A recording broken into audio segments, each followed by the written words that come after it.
Today we are reading researcher Eikura Shu's diary, pages recording the unrest and extreme emotions of researcher Eikura Shu, shunned, exiled, forgotten.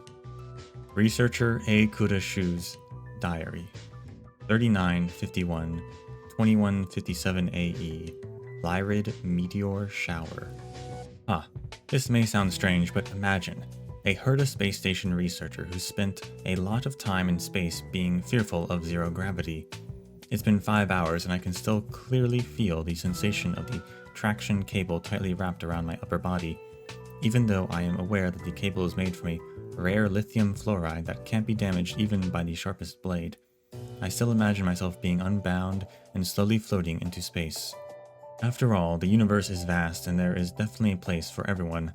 What's the point of staying on the space station and being constantly humiliated? Maybe I would be lucky enough to be intercepted by the celestial comet wall while floating through the darkness and board the jingling minecart of the shepherds who travel among the stars. But it is also possible that I would fall right through the cracks of the galaxy into the great abyss of the Leviathan, like a mayfly into the mouth of a giant whale. Are their insides warm, dark, and moist? Or is it like the gentle starry night sky as the Nameless describes it to be?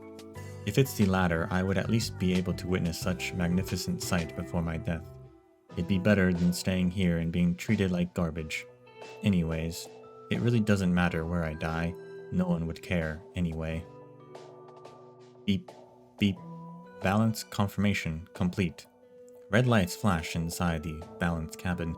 The noises notify me that the inspection mission has been completed and that the power balance of the protective field is intact. Dying in the mouth of the great abyss is just my blabbering. Right now I need to lean on the control station and make some formal recordings. I'm sure the terrible handwriting wouldn't be an issue. Perhaps I shouldn't waste the first-hand information and try to complete the anti-gravity protective field research report as soon as I can to make up for the undesired results of the previous research and regain some of my self-evaluation points. Or maybe I should go and find Wan Tianwen in the repair room for a beverage to relax my nerves. I can then be honest with myself and admit my distaste for writing research reports. Through the porthole, I can see the faint blue-violet lights of the anti-gravity protective field dispersed across the universe. It has been around for a total of 8 amber eras. It is hard to imagine anyone other than the IPC being able to put together something with the ability to withstand such a long period of time. Was its original conception praise for Madame Herta, or was it a prophecy against an unknown danger, or was it both? It didn't matter because soon the monsters will be arriving and they'll throw themselves at the space station more frequently than they have in the past. The mutations they will send will also be more horrifying. They've been kept in the research cabin for the past era and living as phantoms in the rumors that spread across the space station, but now, being in the front lines, it is very likely I will encounter them eventually. This isn't exactly bad news. In fact, it makes me excited. Information regarding the Legion has always been monopolized by the elite researchers. It would be much more interesting to observe the space station's most prominent enemy up close than inspecting and repairing ionization balance and researching for ways to upgrade the defenses. Why would upgrading defenses be something a researcher like me should be worrying about? Does the IPC only make the defenses and offer no after-sales services? Leaving the task of ultimate survival to the researcher with the lowest evaluation score in an era doesn't make sense at all. I suspect that this is just a trap and that there is a subtext to it. Once a researcher fails, he should go and do some physical labor to prove what value they have remaining. Although I have no interest in this topic, I have to produce a decent research report or I'll have to continue my stare down with it in the next era. It's a spectacular form of cyclical punishment. I actually don't really understand why everything has a score. Obviously, someone's gonna say only a bottom feeder and a failure like me would question the logical nature of a point system. All the researchers line up to enter the scoring room on the same day of every Amber Era, allowing the space station to inspect us in the name of erudition. Like pigs for the slaughter on an assembly line, we are branded with elite average or inferior scores. For the purpose of receiving a higher score, topics that are less popular, more esoteric, or have a longer reporting period are deserted by the researchers, while the number of research topics that are for flattery and show increase by the day. I understood something when I look at the researchers pursuing that artificial score.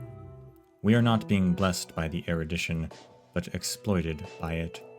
It can easily control this crowd of intelligent minds, placing their unrestrained ingenuity in one specific location, thus annihilating all possibilities for them to think freely. I can't help but think about the situation on my home planet, the one marked Sheen 41 on the Hosea star map. Back then I was such a genius and with so much energy. When I first showed the potential to take the test, my childhood companions were no different from the shallow researchers at the space station. They had surrounded and cheered for me, just like how the researchers are now celebrating the heroes researching the Legion. They had prayed that I would one day take them away from Sheen 41, that one day I would show the residents of Sheen 41 what life is like in galactic regions outside of the colonized area. They've once dreamed of a different life, one that doesn't include wasting their entire lives harvesting hallucinogenic spices to sustain the Slinken species' supposed dreams of immortality. I too only found out after arriving at the space station that the Slinkens aren't the rulers of the galaxy. On the contrary, compared to the supreme existences in this galaxy, the Slinkens are really not that different from the residents of Sheen 41. If the residents of Sheen 41 were brave enough, they should revolt at all costs against the weak social control the Slinkens have over them, but they can't, because they lack both knowledge and courage. Although I have overcome my lack of knowledge regarding these oppressive situations, the cowardice bred from the impoverished soil on Sheen 41 has been etched deep into my bones. That's why I remained silent when I received my single-digit score due to those unpredictable spiritual organisms. I had received the gaze of the Skynet in the scoring room to just as I had bathed under the acid rain of my home planet. I was burning up. I was humiliated. I was full of hatred. And I was silent. However, it's proven that even the feeling of awkwardness is excessive. There is only one benefit in splitting people into different grades outside of the space station: the convenience of feeling superior over others. It is worse here, however. The researchers have no need for something like a sense of superiority. All their hard work is for the purpose of gaining Madame Herta's attention and acknowledgement. They walk past me as if I'm just a harmless ghost. That's right, there have always been harmless ghosts wandering around aimlessly in the silence here. It's just that by the time I became able and willing to notice them, I too have become one of them. I still haven't found the courage to tell my real situation to my family in the distant homeland. I don't want them to know that the genius of Sheen 41, whom they have had such high hopes for, is nothing but an inferior grade pig in the space station they gaze upon day and night.